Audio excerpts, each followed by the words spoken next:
السلام علیکم ورحمۃ اللہ وبرکاتہ۔ میرے محترم دوستو، صلہ رحمی یعنی رشتہ داری کو جوڑنا یہ دخول جنت کا سبب ہے۔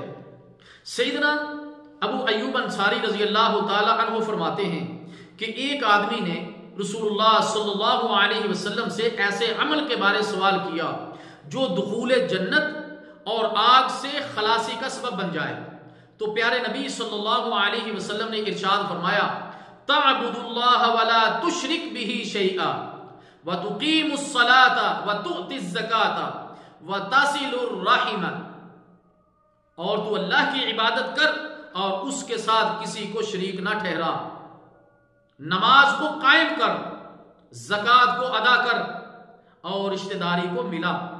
صحیح بخاری اور صحیح مسلم۔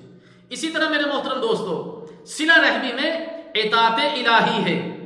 اللہ تعالیٰ جل شانہ کا فرمان ہے والذین یصلون ما امر اللہ به ان یوصل ویخشون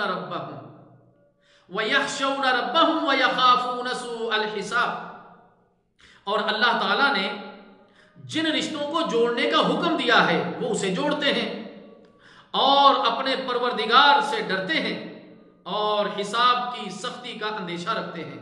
سورہ رعد۔ اللہ تعالیٰ جل شانہ سے دعا ہے کہ اللہ تعالیٰ ہمیں صلہ رحمی کرنے کی توفیق عطا فرمائے۔ والسلام علیکم ورحمۃ اللہ وبرکاتہ۔